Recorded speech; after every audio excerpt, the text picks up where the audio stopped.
The observation deck of the Korthax Dominion smelled like burnt metal and shame. At least, that is what Vex told himself as he pressed his six-fingered hand against the viewing panel, watching the human transport vessel dock with their station. The girl inside that ship had no idea what awaited her. None of them ever did. Commander Vex. The voice belonged to his second, a wiry Korthax named Ryle, who had survived exactly 3 combat tours by being smart enough to keep his mouth shut. The human delegation has requested permission to bring their champion to the combat arena. Vex turned, his scaled face twisting into something resembling amusement. Champion. They actually used that word? Yes, sir. And what did you tell them? That Grand Marshal Torvik would be delighted to accept their challenge. Ryle paused, mandibles clicking nervously. Sir, the intelligence reports say she is only 22 cycles old. She masses approximately 60 kilograms. The Marshal will kill her in seconds. That is the point, Ryle. Vex moved away from the window, his massive frame casting shadows across the metallic floor. Humans need to understand their place in the Galactic Council. They need to see that their biology, their weakness, their soft skin, and fragile bones make them fundamentally inferior. Once they watch their champion get torn apart by Torvik, they will stop demanding representation on the Security Committee. Ryle said nothing, but his eye stalks drooped. Vex noticed. You disagree? No, sir? I just remember the battle reports from the Frontier Wars. Humans have a tendency to surprise us. The Frontier Wars were won through numbers and desperation, not skill. Vex waved a dismissive claw. Besides, this is not war. This is ritual combat. Strength against strength. And Torvik is the strongest warrior in 3 sectors. He has killed 47 challengers without sustaining a single serious injury. This human girl will be number 48. What Vex did not say, what he barely admitted to himself, was that he hoped she would put up at least a small fight. The last 3 challengers had died so quickly that the crowds had booed. Bad for morale. Bad for the betting pools. Bad for his reputation as someone who organized entertaining blood sports. The transport vessel finished docking with a dull thud that reverberated through the station walls. Vex made his way toward the receiving bay, Ryle trailing behind like an anxious shadow. Protocol demanded that he greet all official delegations personally, even if they were bringing lambs to slaughter. The airlock hissed open, and the human delegation filed out. 3 of them. The first 2 were older males, their faces creased with what Vex had learned to recognize as worry. They wore formal diplomatic uniforms, all pressed fabric and polished buttons. Humans loved their decorations. The third figure made Vex pause. She was small, even by human standards, barely reaching the shoulders of her companions. Her hair was pulled back in a simple tie, dark and straight. Boots that looked like they had seen actual use. Her face was unmarked, smooth in the way young creatures often were, but her eyes were wrong. They should have been wide with fear, darting around the station, taking in the alien architecture and the massive Korthax warriors who lined the corridor. Instead, they were focused. Calm. Assessing. She looked at Vex, the way a mechanic might look at a broken engine, cataloging components and calculating solutions. Commander Vex. The older human on the left stepped forward, extending his hand in the bizarre human greeting ritual. I am Ambassador Marcus Teal. This is my associate, Dr. Benjamin Frost, and this is our representative for the challenge, Mira Kade. Vex ignored the extended hand. Your champion is a child. Miss Kade is a fully credentialed adult by human standards? Teal replied smoothly, lowering his hand without apparent offense. She has volunteered for this honor. There is no honor in dying stupidly. Vex shifted his gaze to the girl. To Mira. You understand what you have agreed to? Grand Marshal Torvik stands 2.8 meters tall. He masses over 300 kilograms. His skin is armored scales that can deflect most small arms fire. His strength is sufficient to tear reinforced steel. He has never lost a combat challenge. Mira Kade smiled. It was not a large smile. Not dramatic. Just a small, upward curve of her lips that somehow made Vex want to take a step backward. "Sounds like a fair fight," she said. Her voice was soft, almost gentle. The kind of voice you might use to discuss the weather or comment on a nice meal. It made the words themselves more disturbing. Ryle made a chittering sound that Vex recognized as suppressed laughter. He silenced his second with a glare. "Very well," Vex said. "The challenge will take place in 6 hours. That gives you time to prepare, to pray to whatever gods your species favors, to say goodbye to your friends." "I will just need about 20 minutes to stretch," Mira replied. "But thank you for your concern." Vex turned and walked away before he said something that violated diplomatic protocol. Behind him, he heard Dr. Frost whisper urgently to the girl, heard her laugh quietly in response. Humans. They were either the bravest species in the galaxy or the stupidest. Vex suspected the latter. The next 6 hours passed with excruciating slowness. Word of the challenge had spread through the station like fire through dry grass. Everyone wanted to watch. Korthax crews abandoned their posts. Visiting trade delegations rescheduled meetings. The betting pools swelled to ridiculous sizes, with odds running approximately 800 to 1 against the human. Vex stood in his private observation box, overlooking the arena, watching the crowd file in. The arena itself was a masterpiece of brutal simplicity. A circular floor, 50 meters in diameter, surrounded by force fields that could contain even a nuclear detonation. No weapons. No armor. No rules, except one. The fight ended when someone could no longer continue. "Final count is 12,000 spectators," Ryle reported. "Biggest turnout in 3 years." "They want to see history," Vex muttered. "Or at least a quick execution." Below, on opposite sides of the arena, the entrance ramps extended.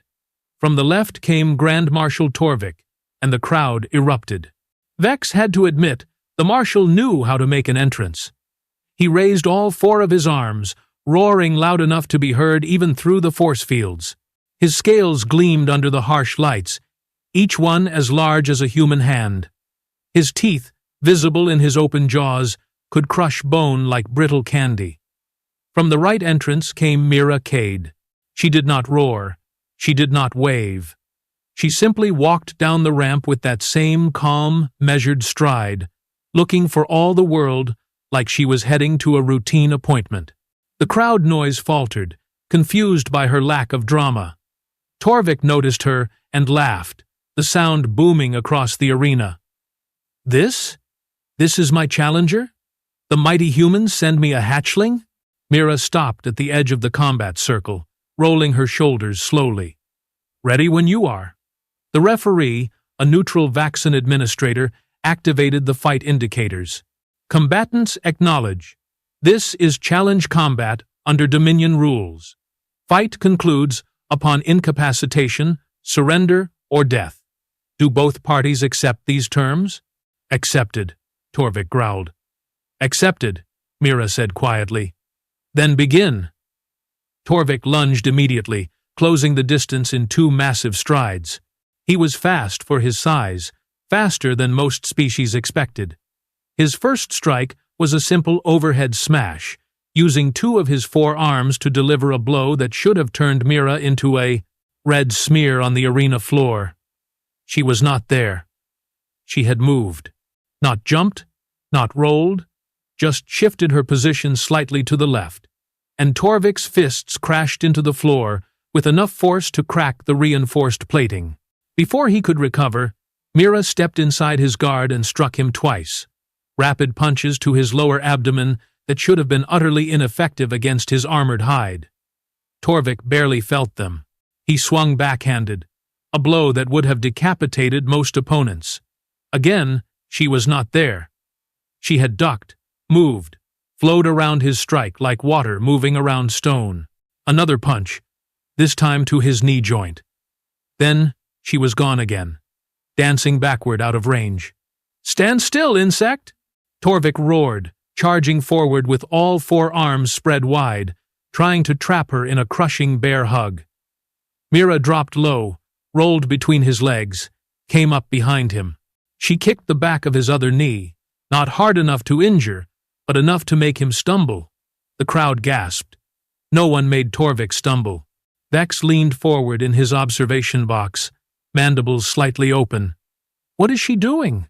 "Fighting," Ryle said unnecessarily. "She cannot win by running away." "She is not running away, sir. She is studying him." Vex looked closer. Ryle was right. Every movement Mira made was precise, calculated. She was testing Torvik's reactions, measuring his speed, cataloging his patterns. She struck him occasionally, light blows that did no damage, but allowed her to gauge the density of his scales, the flexibility of his joints. She was treating him like a problem to be solved. Torvik, for his part, was getting frustrated. He had landed exactly 0 hits, and while none of Mira's attacks had hurt him, the fact that she kept dodging was humiliating. His movements became wider, more aggressive, less controlled. He started using all four arms simultaneously, creating a whirlwind of destruction that forced Mira to work harder to avoid being caught.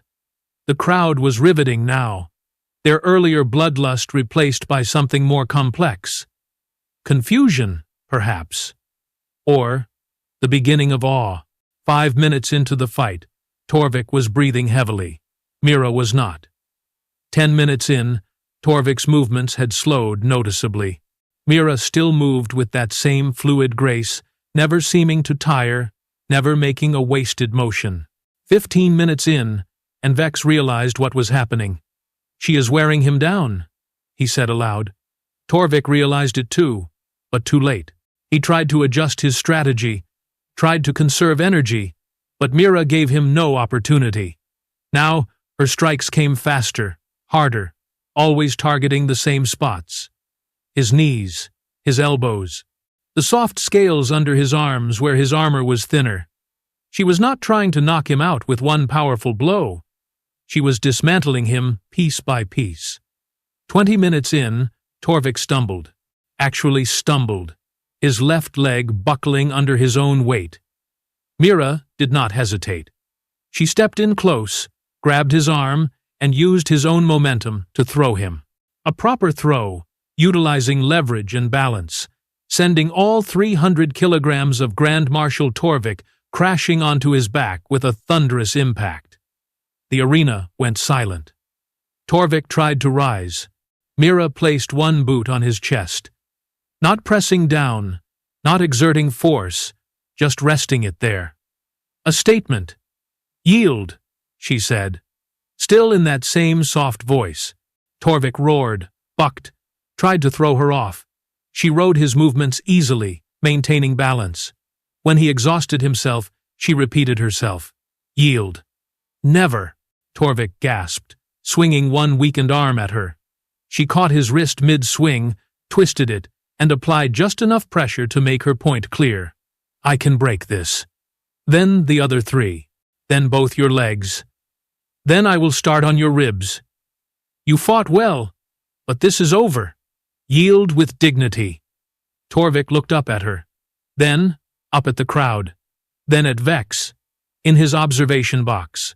The Grand Marshal, the undefeated champion of the Korthax Dominion, the warrior who had killed 47 challengers, made a sound that might have been a laugh or a sob. "I yield." Mira stepped back immediately, offering him her hand. Torvik stared at it for a moment, then accepted, allowing her to help pull him into a sitting position. The gesture was so absurd, so impossible, that it took the crowd several seconds to react. When they did, they erupted, not in anger, not in outrage, in cheers. Vex collapsed into his seat, suddenly aware that his mandibles were hanging open. "What just happened?" "The human won," Ryle said, and there was something in his voice that Vex could not quite identify. Respect, perhaps, or relief. She should not have been able to win. And yet? Down in the arena, Mira was helping Torvik to his feet, supporting some of his weight as the medical team rushed in. She was saying something to him, too quiet for the microphones to pick up, and Torvik was nodding, actually nodding, like they were colleagues discussing a shared problem. Ambassador Teal appeared in the observation box doorway, still accompanied by Dr. Frost. Both men looked remarkably unsurprised by the outcome. "Commander Vex," Teal said pleasantly, "I believe we need to discuss humanity's application for the Security Committee." Vex could not form words for several seconds. Finally, he managed, "How? How did she win?" Dr. Frost adjusted his glasses, a human gesture Vex had never understood. Speed, endurance, technique. Mira is a 10th degree black belt in 3 different martial arts. She has trained since she was 6 years old. She holds galactic records in 5 separate track and field events. Her reaction time is 0.08 seconds, faster than 99% of known species. And most importantly, she is smart enough to fight with her brain instead of just her muscles. But she is so small, Vex protested weakly. Yes, Teal agreed. Humans usually are, compared to species like yours. Which is why we learned a long time ago that power is not about size. It is about knowing how to apply force efficiently, about strategy, about endurance, about the will to keep going when your opponent thinks you should be broken. He smiled. You wanted to show us that we are weak. Instead, Miss Kade just demonstrated exactly what humanity means when we say strength. Vex watched as Mira finally left the arena floor, waving briefly to the still cheering crowd. She looked tired now, for the first time. Sweat darkened her hair and clothing, but she was smiling, that small smile that had disturbed Vex when they first met. What happens now? Vex asked. Now? Teal glanced at Dr. Frost, who shrugged. Now we discuss the terms of humanity's admission to the Security Committee. Or you can demand a rematch. Your choice, Commander. Vex looked down at the arena floor, at the crack in the reinforced plating where Torvik's fists had landed, at the medical team still attending to the Grand Marshal. He thought about how Mira had moved, how she had turned Torvik's strength against him, how she had fought for 20 minutes without slowing down. He thought about the 47 challengers Torvik had killed, and how none of them had been human. No rematch, Vex said quietly. We will discuss the Security Committee. Excellent, Teal said. I will have Miss Kade join us for the negotiations. Why? The question escaped Vex before he could stop it. Teal looked at him with an expression that might have been pity. Because, Commander, if we are going to work together on the Security Committee, you need to get used to having humans in the room, even the ones who look harmless. The conference room smelled different than the arena, cleaner, sterile, almost peaceful, which made Vex more uncomfortable than the scent of blood and violence ever had. He sat at the head of the table, flanked by 3 senior Korthax officials who looked about, as happy to be there as prisoners awaiting execution. Across from them sat Ambassador Teal, Dr. Frost, and Mira Kade, who had showered and changed into formal clothing, but still moved like someone who could explode into action at any moment. Before we begin formal discussions, Vex said, trying to reassert some measure of control over the situation, I must ask Miss Kade a question. Mira looked up from the datapad she had been reviewing. Go ahead. Why did you let Torvik live? The question hung in the air like smoke. Teal and Frost exchanged glances, but neither interrupted. Mira set down her datapad carefully, folding her hands on the table. Because killing him would have proven nothing except that I could kill him, she said. Your people needed to see that humans are not weak. They did not need to see us as monsters. There is a difference between demonstrating capability and demonstrating cruelty. Many species would consider mercy a weakness, Vex countered. Many species are idiots, Mira replied calmly. Mercy from a position of strength is not weakness. It is choice. It is control. Anyone can kill when they are angry or scared. Choosing not to kill when you have every advantage requires something harder. Vex felt his scales ripple, an involuntary response to discomfort. You sound like a philosopher. I sound like someone who has thought about violence for most of her life, Mira corrected. When you train to hurt people, really train for it, you also have to train to know when not to. Otherwise, you just become a weapon instead of a warrior. One of the Korthax officials, an old female named Kess, who had survived more battles than Vex had years, made a clicking sound of approval. The girl speaks wisdom. Perhaps humans are not as foolish as we assumed. High praise from someone who called us dirt-dwelling parasites last month, Teal said dryly. Kess shrugged, a gesture she had learned from exposure to human diplomats. I am old. Enough to admit when I am wrong. The arena does not lie. Your champion fought with honor and skill. We should negotiate in good faith. The negotiations themselves took 3 hours, and Vex found himself increasingly impressed by how thoroughly prepared the human delegation was. They knew Korthax law better than some of his own officials.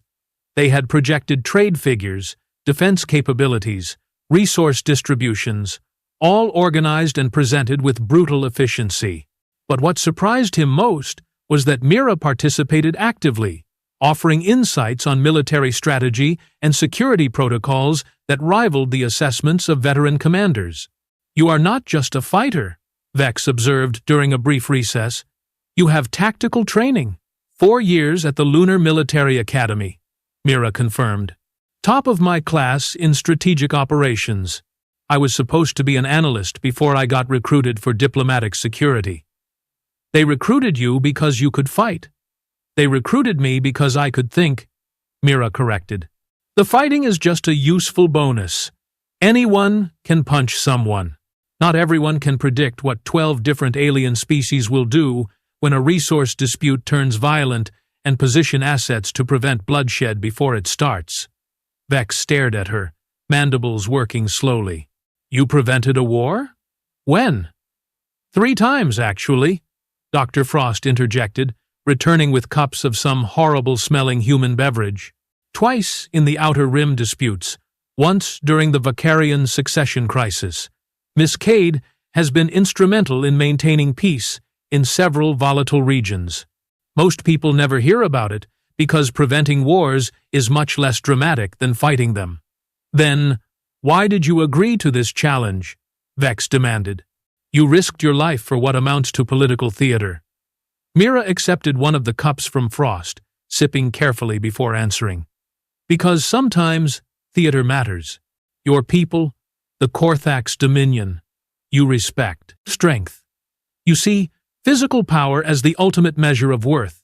If we had just kept arguing in committee meetings, you would have delayed our admission for decades, finding new excuses, new challenges, new ways to keep humans at the bottom of the hierarchy. But now, after today, you have seen that humans can hold their own against your strongest warrior. That changes the conversation. You manipulated us, Vex said, but there was no heat in the accusation, just a tired acknowledgement of fact. We gave you what you wanted, Teal said, a test of strength. You just assumed you knew what the outcome would be. Kess returned to the conference room, accompanied by 2 aides carrying food trays. Enough philosophy. We negotiate better when fed. I brought offerings from both our cultures. The gelatinous protein cubes are Korthax traditional food. The strange flat circles are apparently human pizza, which Dr. Frost assures me is diplomatically appropriate. The mood shifted, becoming less formal. They ate, talked, argued, and slowly hammered out the details of human representation on the Security Committee. Humans would receive 1 permanent seat with veto power, the same as the 5 founding species. In exchange, humanity would commit resources to the Joint Defense Fleet and open 3 colony worlds for mixed-species settlement. As the agreement took shape, Vex found his attention drifting back to Mira. She was younger than most of the people in the room by decades, yet she spoke with quiet authority that made senior officials listen. When she pointed out a flaw in the proposed security protocols, even Kess nodded agreement.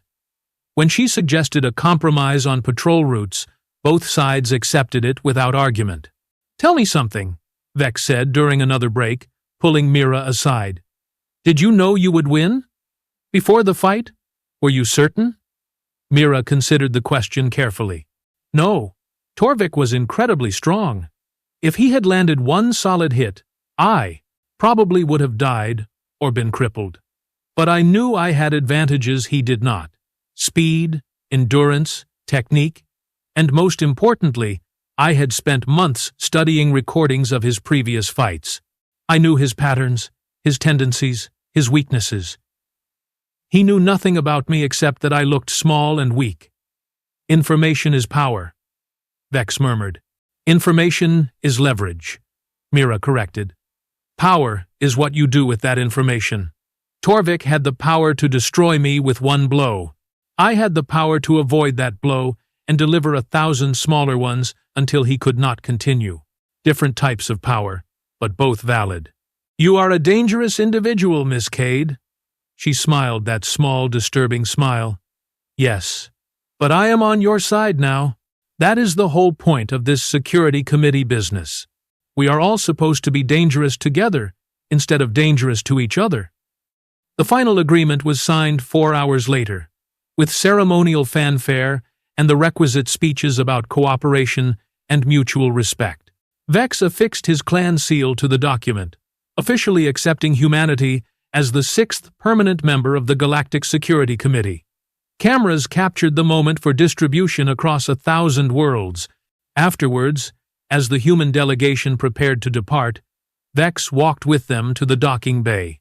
Other station personnel watched from doorways and corridors, their expressions ranging from curiosity to grudging respect. Word of Mira's victory had spread fast, embellished with each retelling until some versions had her defeating Torvik with a single finger strike, or making him weep with fear before the fight even began. "Legends grow quickly in the void," Vex commented. "Let them grow," Teal said. "Legends are useful. They make the next negotiation easier." At the docking ramp, Vex turned to Mira one final time. "Will you return to the station?" "Probably," she said. "If humanity is on the security committee, we will need liaisons here. Might be me, might be someone else." "Why?" "Because Grand Marshal Torvik has requested a meeting with you. He wishes to train with you, to learn your techniques. He says fighting you taught him more about combat than his last 100 victories combined." Mira's expression softened slightly. "Tell him I would be honored. A warrior who can admit defeat and learn from it is rarer than one who simply wins through brute force. I think Torvik and I could teach each other valuable lessons." She extended her hand, the human greeting gesture. Vex looked at it for a moment, then clasped it carefully, mindful of his claws against her soft skin. "Your people are strange," he said. "Everyone thinks everyone else is strange," Mira replied. "The trick is deciding whether strange is bad or just different." The human delegation boarded their transport, and Vex watched through the observation window as the vessel detached and began its departure sequence. Ryle appeared beside him, datapad in hand. "Initial reports from across the Dominion, sir. Response to the challenge outcome is mixed, but trending positive. Several military academies are requesting information about human martial arts training. The entertainment networks want to license footage of the fight. And the betting syndicates are very angry because almost no one predicted the correct outcome." Vex made a sound that might have been a laugh. "Of course they are angry. They built their entire system on the assumption that bigger always means stronger. What do you think, sir? About the humans?" Vex watched the transport disappear into the starfield. Just one more point of light among billions. "I think we made a terrible mistake, underestimating them. I think that mistake could have led to conflict. possibly war, because we kept treating them like primitive newcomers instead of legitimate partners. And I think that girl, that tiny human girl, may have just saved both our species a great deal of bloodshed by proving a point in the most direct way possible. She is impressive, Ryle agreed. She is terrifying, Vex corrected. Because if humans like her exist, if their species produces individuals with that combination of skill and intelligence and controlled violence, then we need them as allies rather than enemies. The galaxy is dangerous enough without adding humans to the list of threats. Ryle's eye stalks swiveled toward him. That is very wise, sir. No, that is simple survival instinct. Vex turned away from the window. Come, we have reports to file and a very angry Grand Marshal to console. This is going to be a long cycle. 3 months later, Vex stood in the same conference room, but the atmosphere had transformed completely. The Security Committee was in full session, all 6 permanent members present, along with representatives from 24 associate species. A crisis in the Deneb sector required immediate attention.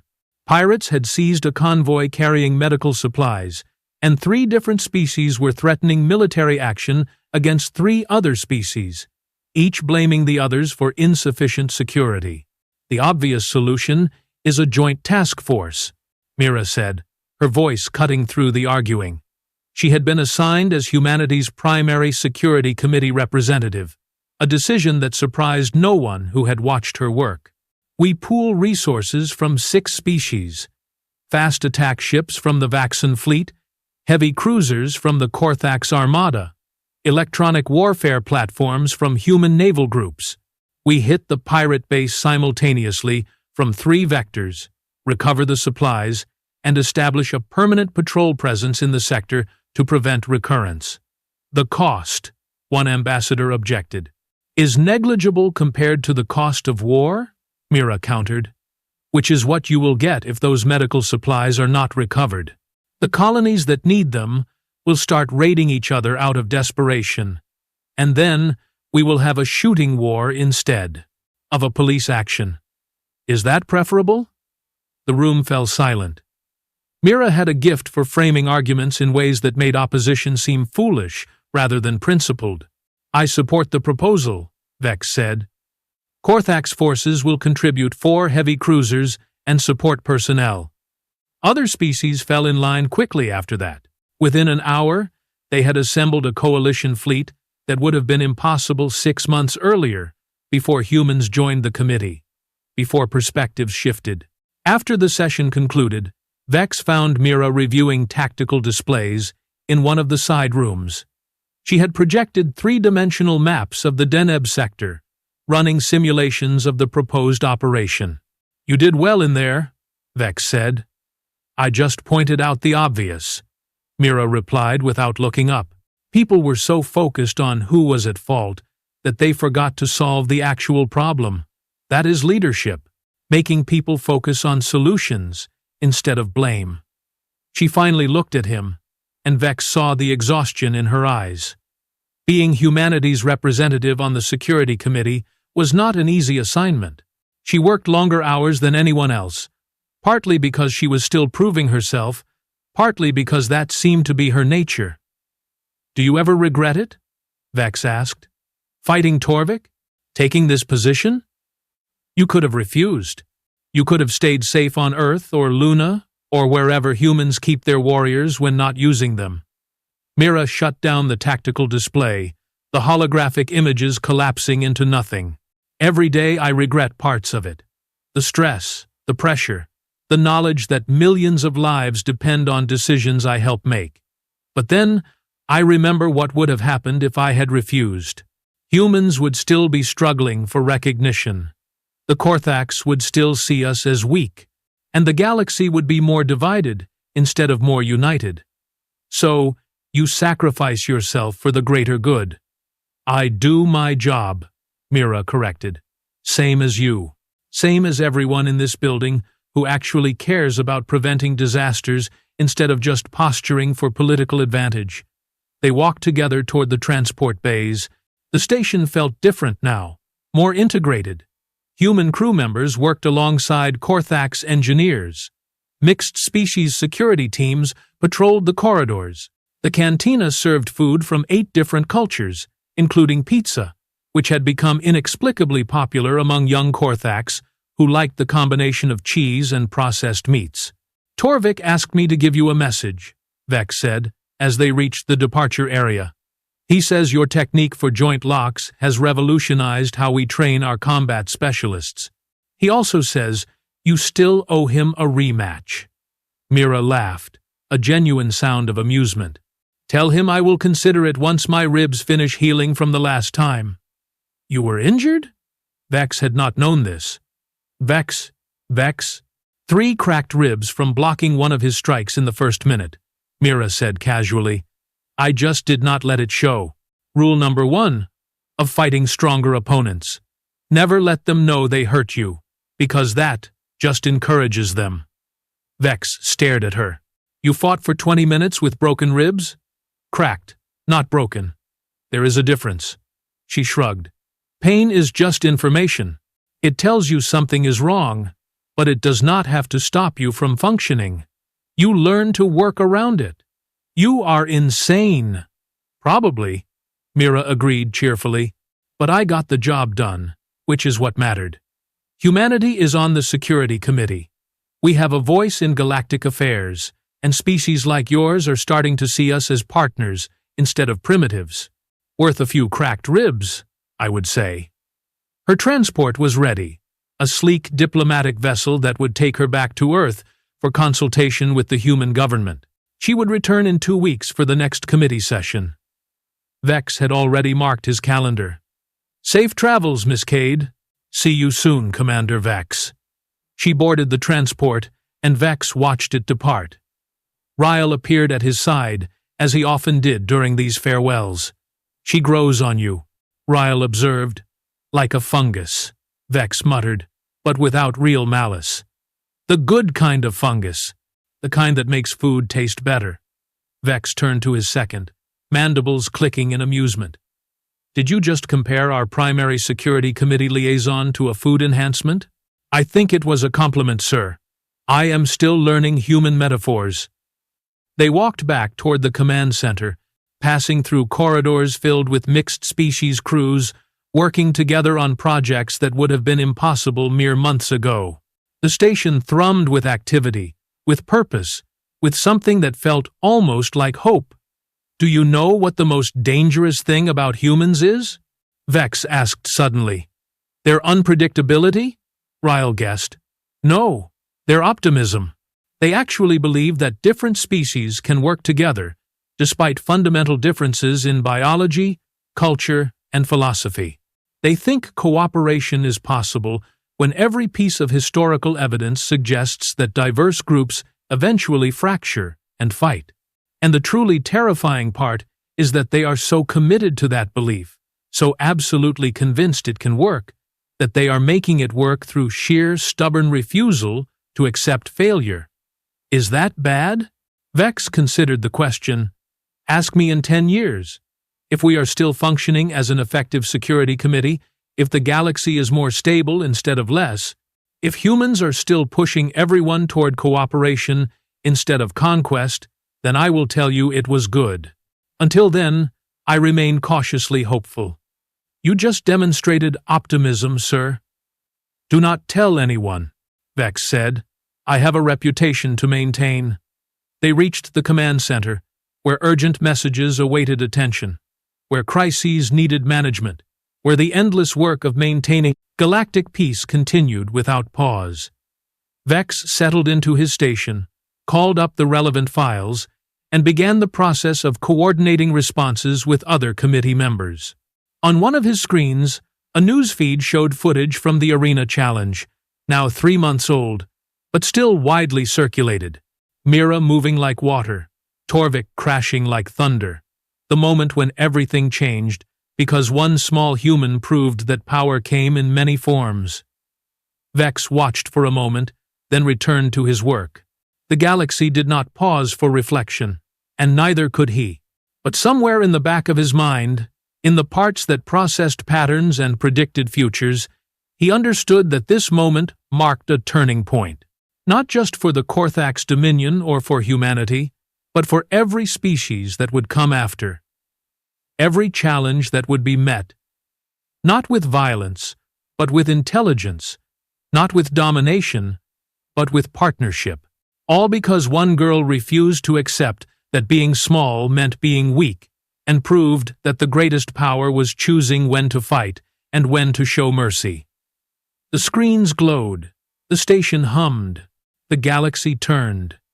And somewhere out there, Mira Kade was probably already planning her next impossible victory, her next lesson in what strength really meant, that her next demonstration that humanity had earned its place among the stars, not through conquest, but through competence, courage, and the stubborn belief that cooperation was worth the effort. Vex smiled, a gesture he had learned from watching humans. It was going to be an interesting future.